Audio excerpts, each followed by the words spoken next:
Hi, you are listening to Scribble Talk, a podcast for bid and proposal professionals. My name is Basu Sundaram and I'll be with my co-host, Ashley Case. We will be sitting down with our industry leaders to share their stories, discuss their career, and learn how to make an impact in the industry.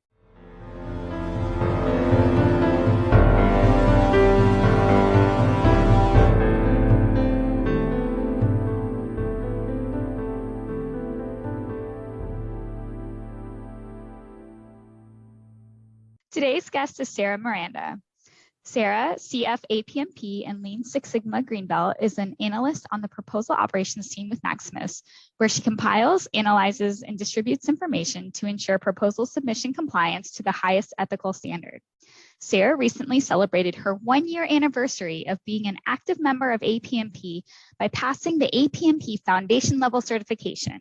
As a lover of community, she decided to volunteer her proficiencies to her local chapter. With more than 3 years of special events experience, she currently serves as one of the 2 events chairs for the APMP National Capital Area chapter, where she plans to create innovative and engaging opportunities for members to network, share, and learn.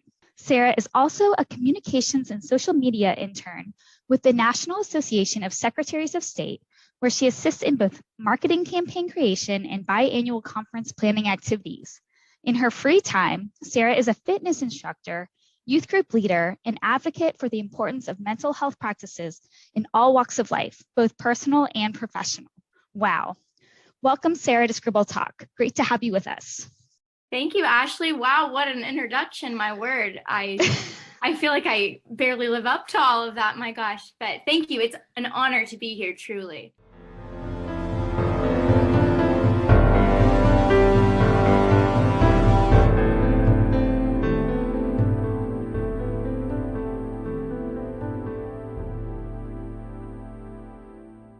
Well, we're so excited to learn more, so much to dig into there. But if you've listened to the podcast before, we'd like to start in the very beginning. So we're curious, where were you born? Where did you grow up? And where did you go to school? Alrighty, so I am actually from a small town in West Virginia called Huntington, West Virginia. If you've ever seen the movie We Are Marshall, that is where that historic film was recorded, but also a historic event took place. Mm-hmm. Small town girl, big dreams. So I decided that I wanted to go to a city for college. So I went to the University of Miami in Florida. I studied entrepreneurship, marketing, and finance while I was there. But I'm actually a COVID graduate. So I graduated 2020 in my parents' basement, actually, in Alexandria, Virginia. And I had a job lined up at that time, but because of everything given at that time, it did not work out. And I guess I don't want to give away too much, but that was kind of a really big turning point for me, learning about what I really wanted to do with my life. And the slowdown of COVID really helped me kind of come to terms with a lot of things. Wow. Oh my goodness. So you are definitely the first COVID graduate that we have talked to on the podcast. Can't even imagine finishing up university in my parents' basement, right? So what an experience, and kudos to you for making that happen. Thank you. Thank you. So you mentioned something going awry with your first job that you had lined up, or your first job outside of school. So what did you end up doing? So good question and interesting story. I was applying furiously to just about anything. And it came to the point, you have to eat, you have to make ends meet. And, as a early 20-year-old, I was like, I got to pay my phone bill in some way, shape, or form. So I ended up working in retail. And during that time, it was about 6 months, I met a lovely woman.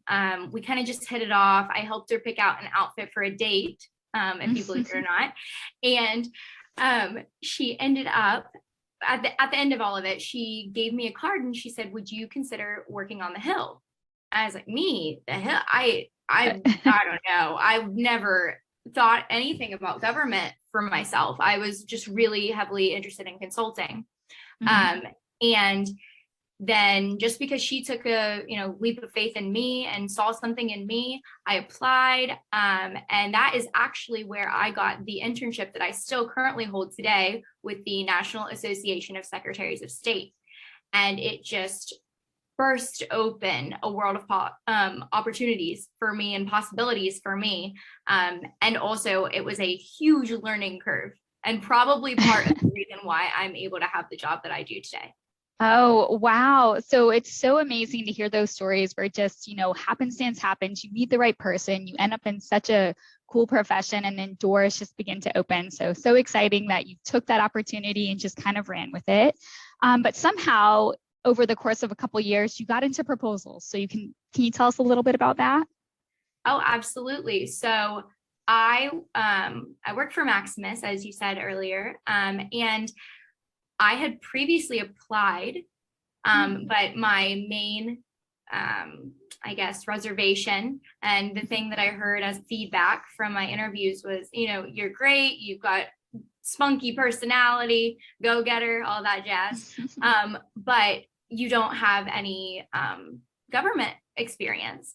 And like I said, it was very evident I didn't have any government experience. So as soon as I worked for NAS for, I believe it was 3 months, and the same recruiter that I had been working with reached back out to me and said, hey, I saw that you updated and we have this job and we need someone to fill this position within the month. Like, are you ready? Can you interview? So with him, the time between him reaching out to me and me starting my job, which was January 2021, I believe it was a total of 2 weeks.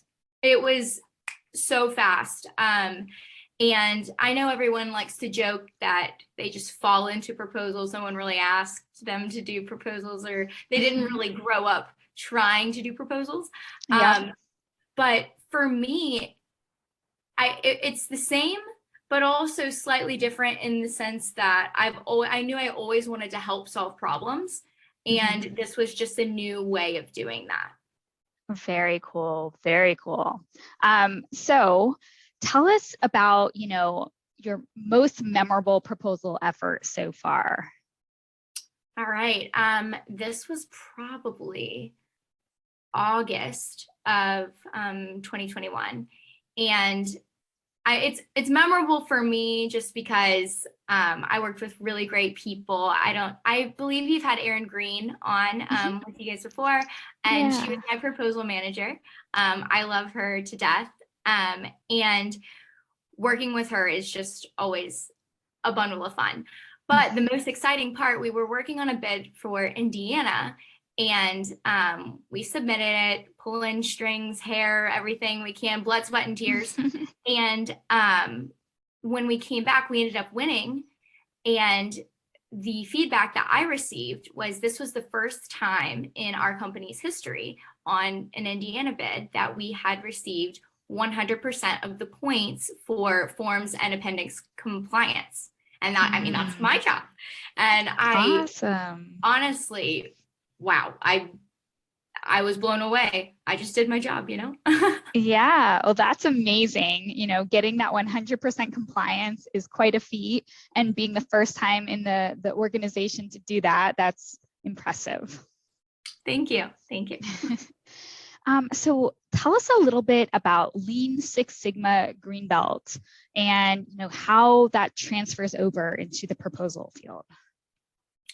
So initially, as I said before, I love to solve problems, but I also love to think a lot as well. And so I reached out to my manager when we had heard about, or I had heard a project manager was going to be bid as a Lean Six Sigma, Green Belt, Black Belt, etc. And I said, what in the world is all of this? And I looked into it and I said, wow, this potentially for the future of my career could be really interesting. So I ended up reaching out to my manager, asking if Maximus hosts any sort of, training, and they do.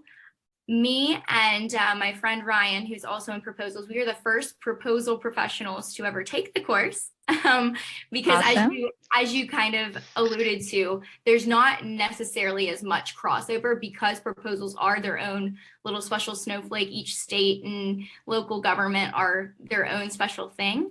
However, it has really helped me in my job, maybe not necessarily with proposals, but on the back end of collection of data to be able to provide the best information I can for the writers. Oh, okay. Can you give a couple of examples? That's so fascinating. So, for example, I help a lot with Maybe Weeby forms. And so can you, so I know what a Maybe Weeby form is, but people listening may not. So can you give us those acronyms?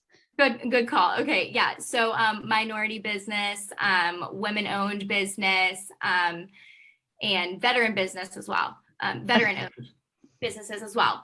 And so we work with them as subcontractors. And oftentimes there are certain percentages for a state government that you need to meet with a, as said before, Maybe Weeby subcontractor.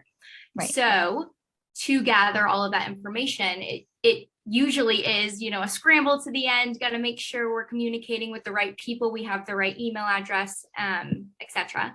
And so I was able to create and help maintain a subcontractor compository where every subcontractor or Maybe Weeby that we have either A, solicited information from, or B, actually moved on and worked with, all files into that repository. Wow. Yeah, I can imagine that that's super helpful when you're going to kind of complete those forms and make sure that you're compliant and you have a good bench of subcontractors there to choose from.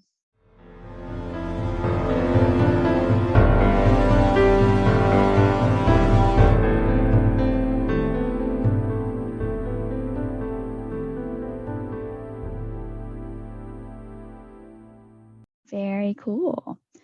So tell us a little bit about APMP and how you stumbled upon the organization.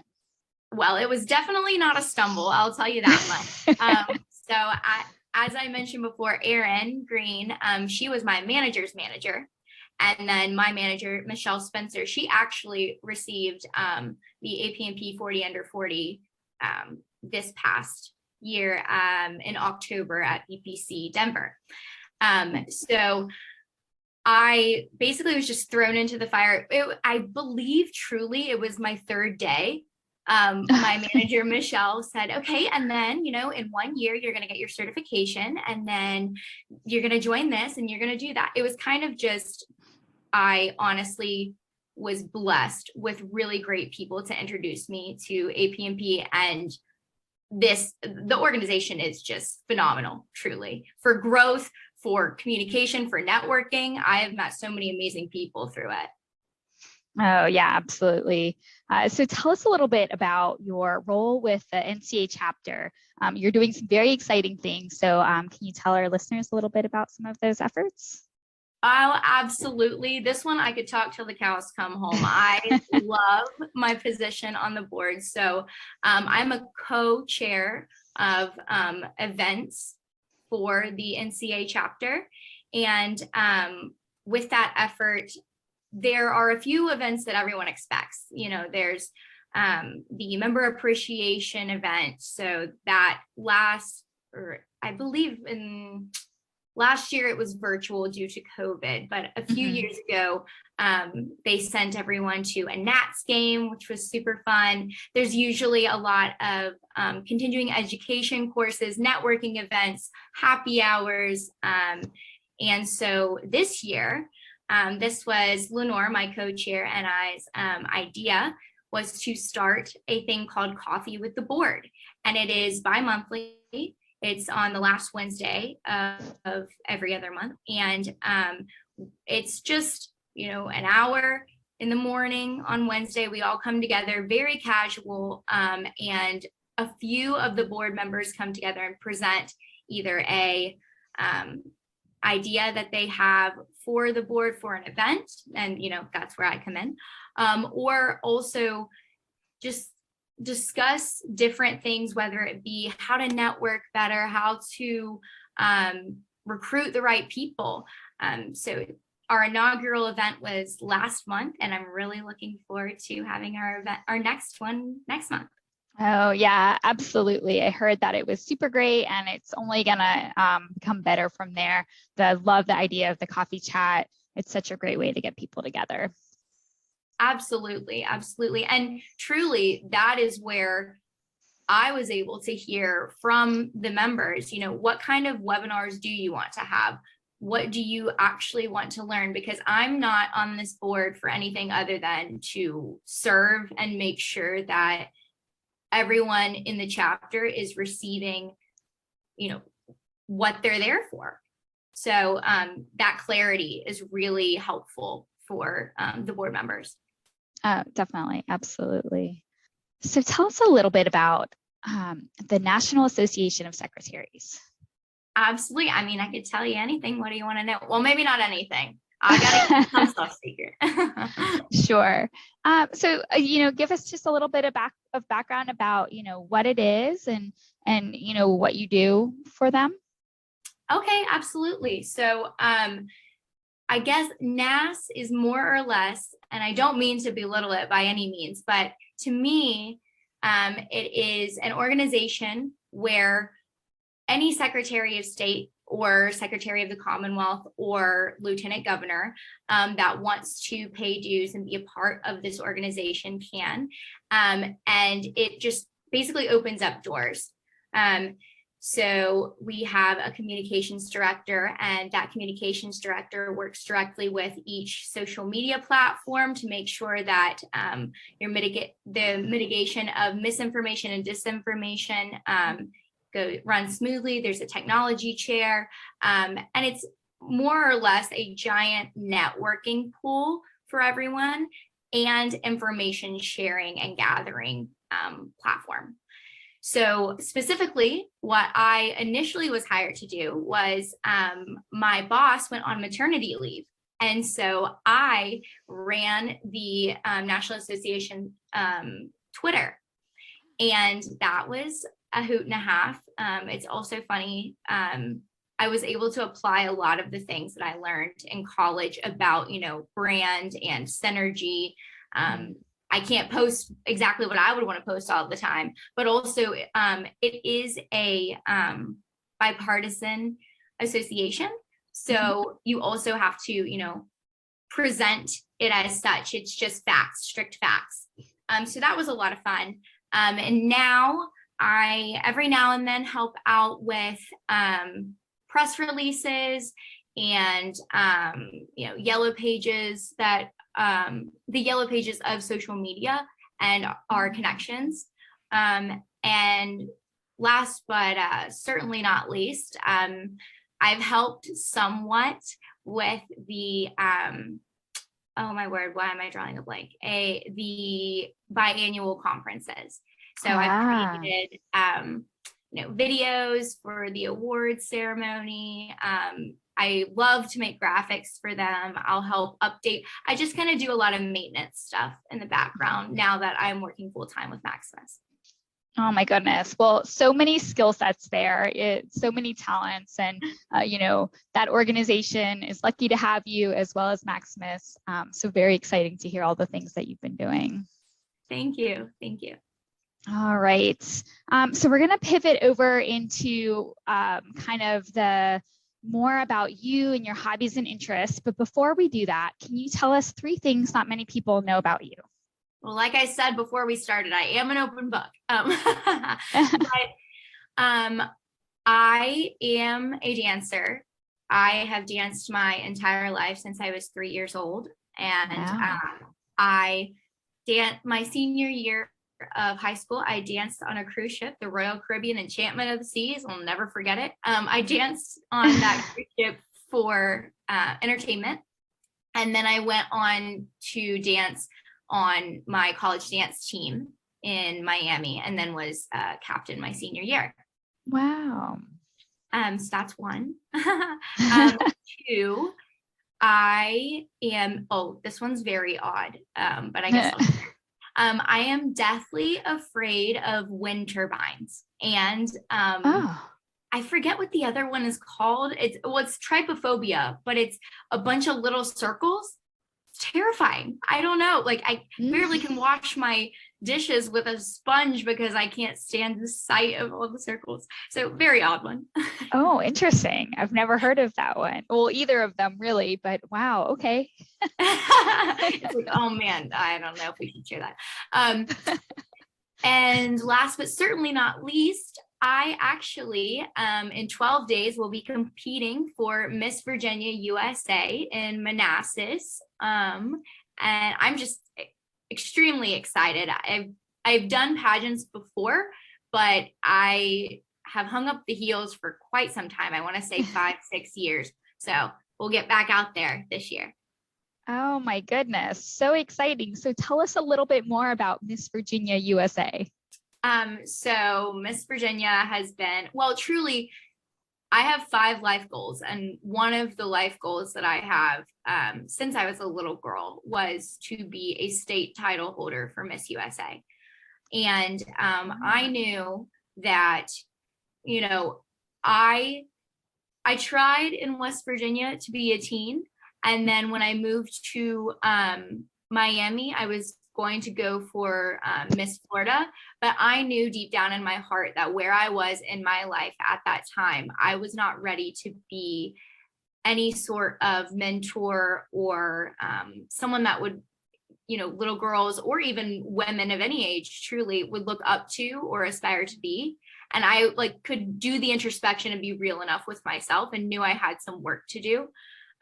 So it's truly been the best of everything by moving back here because of COVID, graduating in my parents' basement, getting the job where I'm, you know, able to live in Virginia. And now I live in Alexandria, and it is truly the best of both worlds. The small town girl meets the city because I'm right outside of DC, and it's the place I've felt home in my entire life. The first place I've truly felt home in my entire life. So, yeah, I'm currently Miss Alexandria, and you can either get your tickets. Actually, I'll send you guys a link or you know, a plug, I guess, at the end of where you can get tickets if you want to. But additionally, you can vote for me on the Miss Virginia USA website if you want to vote for People's Choice Award. Oh my goodness. Yes, we'll absolutely have to do that. Much support for you. That's so exciting.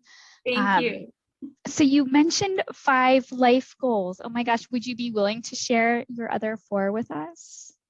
Absolutely. So, and they have shifted around a little bit as I've gotten older. So as I mentioned before, I want to be a state title holder for Miss USA and compete at Miss USA on the national level.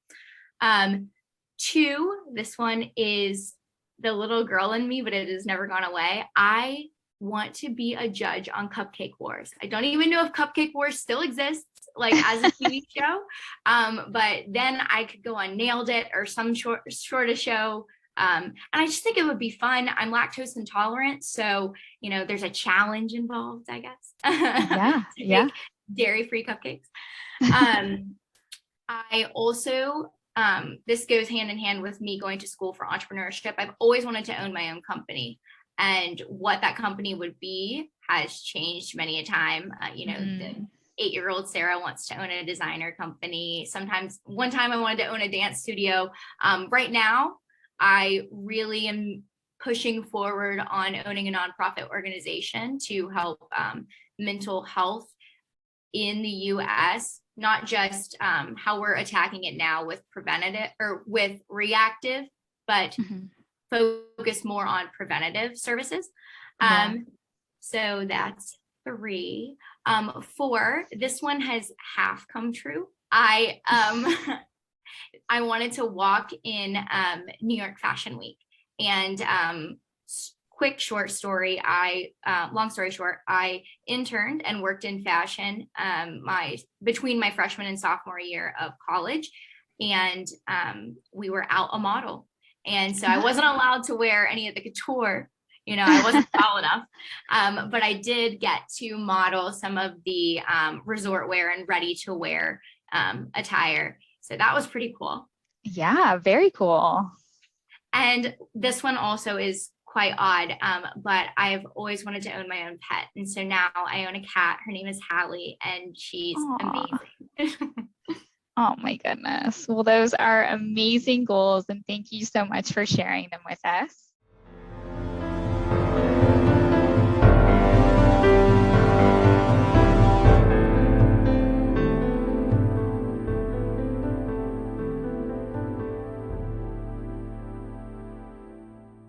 So Sarah, you have so many ambitions and you keep yourself quite busy, but we're curious what you do in your free time, the little that you seem to have. I'm like, sleep. That's it. No, I'm just kidding. No. So I love, and this goes hand in hand with, the mental health, promoting positive mental health. I believe that everything that we're going to do in this life has to start. We are the catalyst for that. So I knew that I needed to prioritize that for myself. So every morning, it sounds so corny. Like, I promise you guys, I really do this. Every morning I wake up and I have lemon water and I do my meditation, whether it be 6 minutes or 26 minutes. And I journal, because as you guys can tell, I'm sure, there's a lot of things going on in my head all at once. And so it's nice to kind of flush everything out before I sit down for work. So those are some, tactical and practical things I do in my free time. I love yoga. As you mentioned before, I am a fitness instructor. So I like to practice a lot of different, I'm a dance cardio instructor, just to give very cool. Context. So I'll practice dance every now and then as well. And I love a good winery, as much as the next person.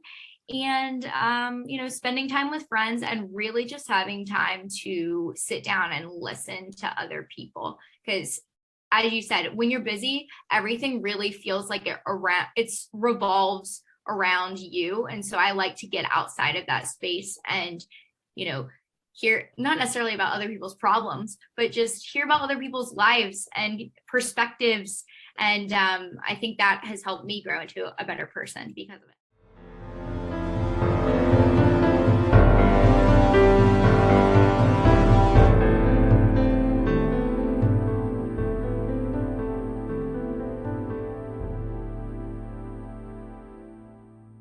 Well, that's amazing. Sounds like lots of good mindfulness going on there and just very well-rounded. Super exciting to hear about all of that. We're going to pivot over into our random rapid fire questions round. No right or wrong answer. We call it the Nutters round lovingly after Howard Nutt. So it's a super fun round, and Bhaskar is going to take over with that. Oh no. Okay. Thank you, Ashley. I have to tell you, Sarah, when I was a 12-year-old, I never had a life goal to become a pageant in my state. I just want to eat, I can only eat 1 box of popcorn. I want to eat 3 boxes of popcorn. That's how big my ambition was then, but I leave it to you. You have set a standard for all the young people, as you call it. So you mentioned about the life goals. You talked about, talents, but one of the things that you haven't mentioned is your fitness and nutrition part, and how you are also a fitness instructor. Talk us through about that before we officially enter. Oh, absolutely. So as many things in my life, it kind of just fell into my lap. When I felt comfortable going back out to a gym after COVID, I didn't really have a routine around my fitness since dance was over for me. So I joined this little gym called Movement Society. And it was my first in-person class. Actually, afterwards, I was just like, oh my gosh, I got to make friends. I don't know. I want to feel comfortable here. And this lovely woman, she ran their social media and she said, hey, we saw that you dance. Would you be interested in being certified as a dance cardio instructor? We're looking for one. I said, oh my word, okay. So I trained, I auditioned, I got the role. And so there for a while, I'm on a brief hiatus because of the pageant right now. So I'll pick back up in 2 weeks at the end of April. But there for a while, I was teaching every Tuesday evening at 7 p.m. And then my class got so popular, I was able to pick up another class. So 5:45 and 7 p.m. on Tuesday evenings. 45 minutes of just shaking your booty like you used to when you were young is what I like to say. But it's a lot. It's just so rewarding to see women come in and, you know, maybe be intimidated by dancing, but know that they want to get in shape and, you know, stronger, and not even just stronger physically, but stronger mentally. And to see some of the women make these transitions, that's what makes it worth it for me. Dance, yes, for me is therapy, but to share dance with other people, that's joy. So what is this dance cardio all about, Sarah? What do? You play music and you dance? Like, I don't know. It's quite a bit more structured than that. Right. If we boil it down, yes, play music, dance, you're good. You're great. Just have a good time. But no, so, you know, it's 45 minutes. The beginning, we stretch for about 5 minutes to the beat of the music. There are, oh goodness, 1, 2, 3 cardio push songs. There is 1, 2 toner songs, one for your arms and one for your glutes and thighs. And then there is I don't even know what you would call it. It's just the jumping bean song is how everyone lovingly refers to it at Movement Society, where for the entire song, you're jumping forward 8 counts, backward 8 counts, to the right 8 counts, to the left 8 counts, and you're changing up your arms. And during, if there's a break in the song, then you do jumping jacks, and then you pick it back up again. So it's that last cardio burst before you get to cool down and stretch it back out again. Got it. Can you do that virtually as well, or it should be done face to face? Dance cardio is face-to-face. And I actually, last Monday, just became a certified, what they call high fitness instructor. So that is more aerobics, but basically more or less the same thing. And that is also in person on Movement Society, but the high fitness app, you can do that. That's just not necessarily me. That's just anyone that's hired by the larger company, high fitness, to post on their app. Got it. We can talk about this all the time, Miranda. So Sarah, thank you for us. And I have a very close friend whose name is Miranda. So every now and then I'm going to call you Miranda because I'm used to calling it for 10 plus years now. But sorry about that's that. All right. But hey, I will stick to Sarah. So thank you, Sarah. That's good, inspiring, because I train like 11 hours a week, and most of the time I do just because I hear music. You know, you just go there and do the same. But I'm glad that you are there. So we did experimented once in Scribble Talk to have what we call a cardio session live, which I did. Oh my word, how did that go? Oh, it's okay. We did it for an APMP conference, actually. Oh, that's so fun. Hey, if you ever think that APMP would want me to teach a class, I definitely would. Don't worry, we can start with us and we can scale it up gradually. But yeah, you're invited right there on the top. But let's do it. Let's do it. So let's officially enter the Nutters round in honor of Howard Nutt to the rapid random fire question round. So what was your favorite hobby as a kid? Easy, dance. I feel like I've already said that so many times, but for sure, hands down. Got it. When is the last time you wrote a letter to someone? Actually, this morning, I write letters to myself. I write letters to former friends. Just to get things out. And do you post them or do you just keep it to yourself? No, keep them to myself always. They're keepsakes. Right. I do write 2 letters to me every year, and I send it to some of my friends and they post it at the time. Like on the 6th month, they send it to me so that I know what I was thinking 6 months ago and what I will achieve after 6 months. So you might need to try that. Yeah. Oh, I love that. Yeah, I definitely will. So yeah, that'd be good. So what takes you out of your comfort zone? Out of my comfort zone? Geez. I I don't know if you guys would believe me, but doing things like this, and I emceed a pageant this past Saturday, and getting in front of a crowd is the most exhilarating, yet not necessarily terrifying, but anxiety invoking thing for me. I am naturally an introvert at heart. I recharge alone. However, is there something called an ambivalent or something where you're both? I don't know, because I do feed off of other people.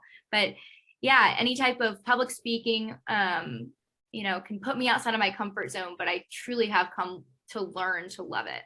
That's great. I think you're natural, as you rightly said. No, there should be some nervousness, anything that you try, but I think with the amount of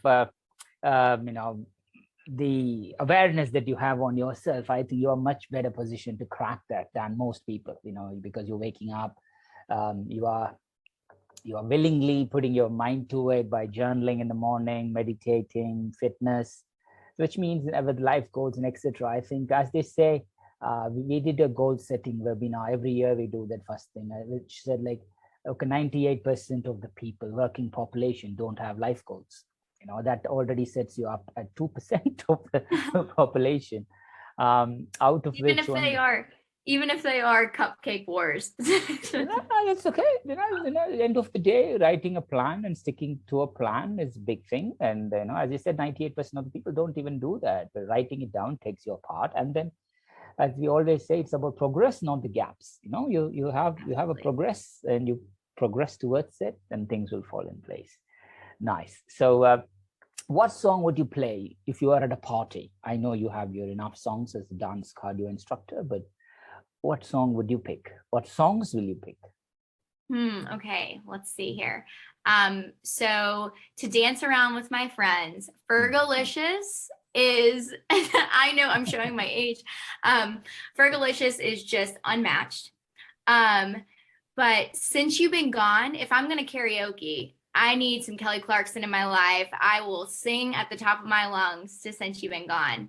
And then, I don't know. I have a couple of songs that would not necessarily bring the mood down, but make it a little more serious. But I think I'm going to stick with my first two, Fergalicious and Since You've Been Gone. Sounds all right. Definitely. If you had a choice, which animal would you be and why? Oh gosh, I know it's supposed to be rapid, but I'm so introspective. I'm like, well, this is me and that is me. No, I definitely would be some sort of bird that can fly, because I know there are birds that can't. But I just have always wanted to fly. I think that would be really nifty. But I've always also thought, my goodness, there's no way I'm flying a plane. So. Really? And that's, I think if you listen to the previous podcast, that's something which I always think. Every dream, I always dream of flying. And I got diagnosed, I think, or not diagnosed, I think, when I actually ran it past with few friends, they did what we call the mental thing with me. And they said, maybe I could have been an eagle in my previous life. Really? Yeah. Wow, well, I'm jealous. Supposedly, I always fly, like above the clouds. The very few animals like the eagles, very few birds like eagles, they fly above. And it comes to my dream all the time. That's why my wife never allows me to get close to a balcony. Oh my God. I might think I can fly and it drop. So that's good. That's a good one.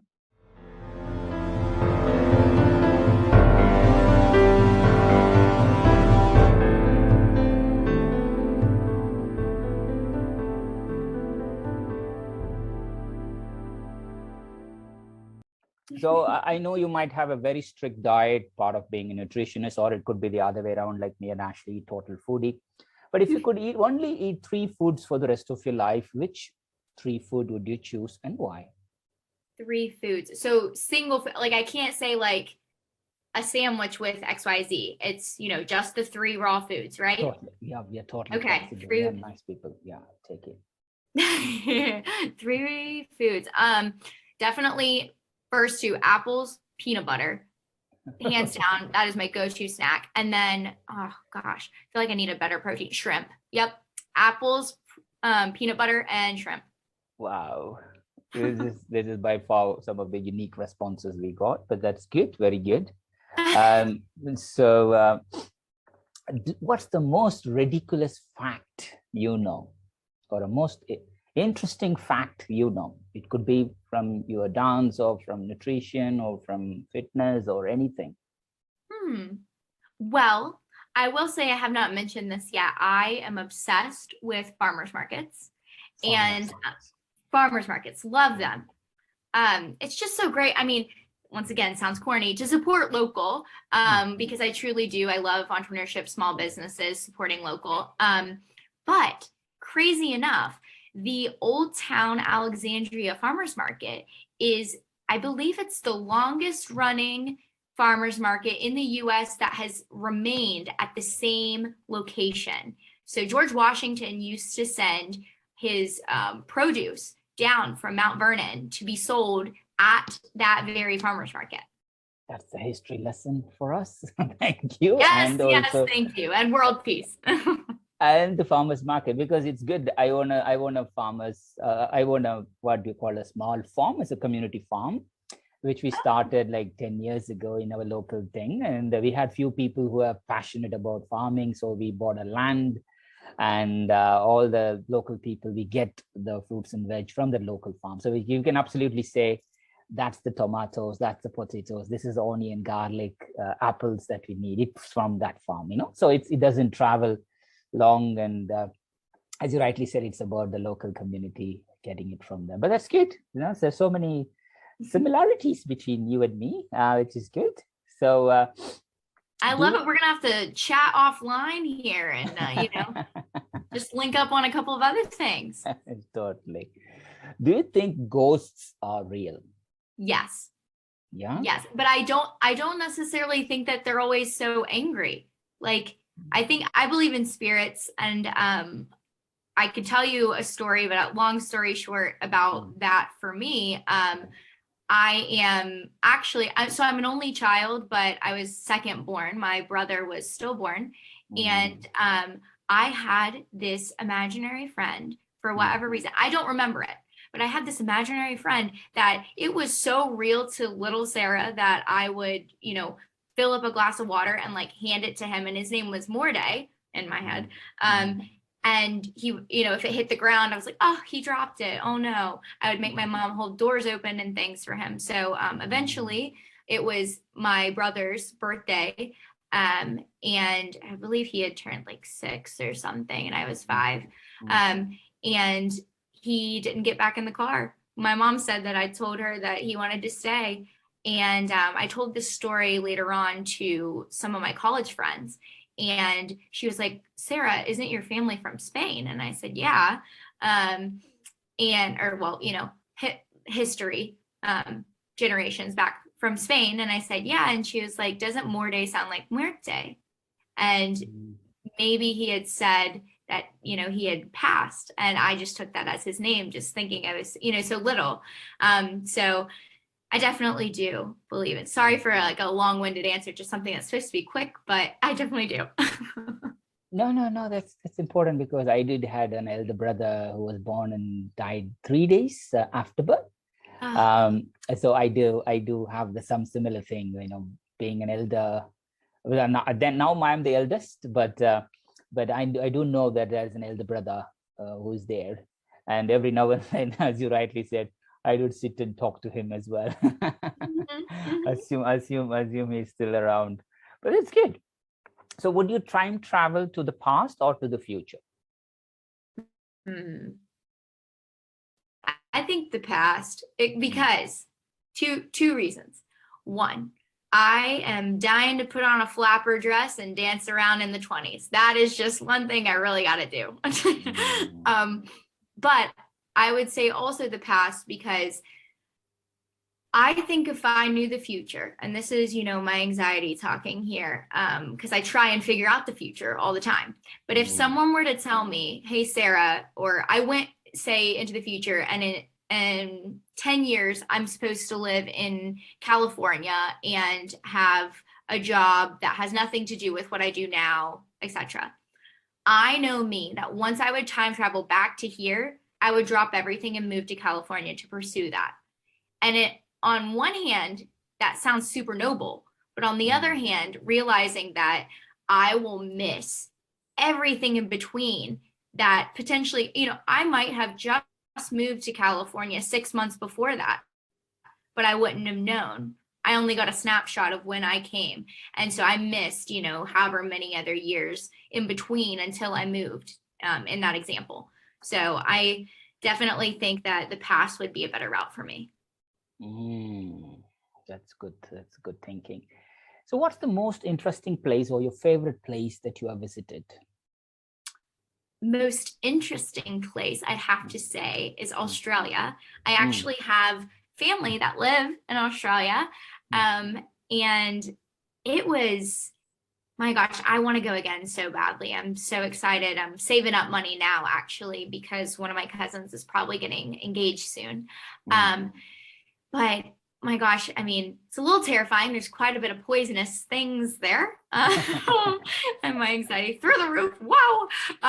But it's just calm, laid back, and it was relatively clean. Like, I just felt like it was clean there. That's good. Most of our Australian listeners will nod their head severely for that comment, but yeah, I've spent I've spent a few months in Australia. But where were you in Australia? So I flew into Canberra, and my cousins live in Jerrabomberra, and I also took a bus to Sydney. I think it was either an hour and a half or 2 hours, I want to say, from where we were at. Got it. That's nice. That's good. So let's officially end the Nutters round. So we were quite nice to you. We didn't ask any big random questions, but it's good. So thanks for sharing stories in between.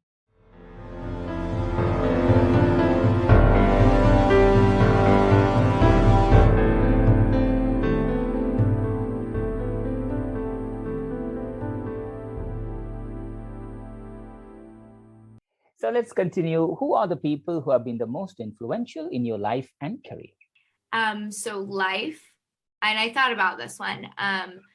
If she hears this, she'll probably cry. But my very best friend, Maggie, she is everything that I aspire to be when it comes to her spiritual relationship and her relationship with self, and her relationship with other people. I believe that she is just so extremely selfless, but also introspective. And yeah, so she's someone that I go to almost daily with different things, whether it be funny things. I mean, she is my best friend, but also very serious, heartfelt things. So that's, my number one gal in life. And as for career, I have to say, my manager, she has since moved on to a different role. So my old manager, Michelle Spencer, she, like I said, third day on the job, she's like, all right, and then this is what you're going to do. And then we're going to do this. And then we're going to move you here. And she created a path for me, but also allowed me to interject and, make sure that the things that were important to me were heard and implemented into said plan. I would definitely not be where I'm at in my career today without her. That's beautiful. Everybody needs that girl, as you rightly mentioned, Sarah. That's nice. So what's one personal trait you like the most about yourself? Oh, about me? Oh gosh, I'm like, can I choose two? I love myself. No, I'm kidding.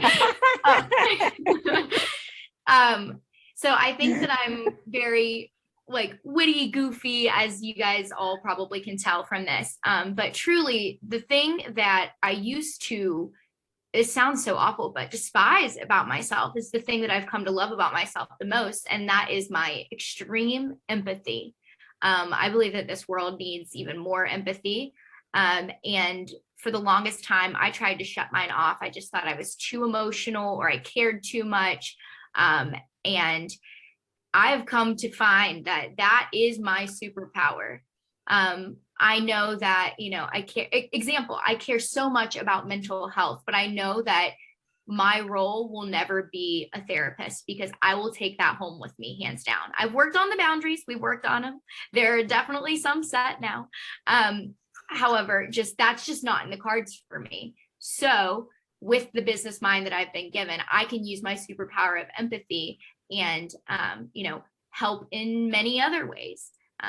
And that's part of why I am doing Miss Virginia. I think that will open up doors for me to be empathetic to those, not just in Northern Virginia, but also the entire state of Virginia, and then hopefully all of US if I win Miss USA. Totally, Sarah, totally. Of course, we all will be looking forward to the day, and our thoughts, prayers, blessings are always going to be with you and all our listeners as well. Totally. Keep inspiring. Thank you. So what's a question or one question or any question you would like to ask to be asked, but no one asks you? I feel like this one's a stumper, I must say. What do I want people to ask me that no one has asked me? I guess this one I wouldn't necessarily want people to ask me, but I think it's very important for you to know me. And I think it's not necessarily what is your biggest weakness, but what are you working on right now? And I think that we should probably ask that more just of our friends in general. But currently, and I'll answer it for you if that's where your head was. I'm currently working on my financial literacy. So despite being a minor in finance from the University of Miami, I always joke, I'm like, oh, I'm a fraud. I don't know what I'm talking about. And yes, I do. Of course I do. But budgeting and investing and how much should I allocate to my 401k, and moving forward, I want to buy a house at some point. So what does that savings pattern look like? And just all of those different moving parts of being an adult. I think that financial literacy is something that I don't want to make a huge generalization, but I could see how my generation is lacking slightly just because of social media and wanting everything now. And you do pay as cash, and you do layaway, and you do all these things to create this life that someone else, thinks that you are. In reality, you look at your bank statements and you can barely afford a PB&J that week. So I think that it's really important that, I'm glad I'm working on that now, so I don't have to get myself into that position. But going back to the beginning, I also think it's very important, whether it be about financial literacy or not, we ask our friends and our families, what are you working on? So we can foster more interesting conversations than just how's the weather?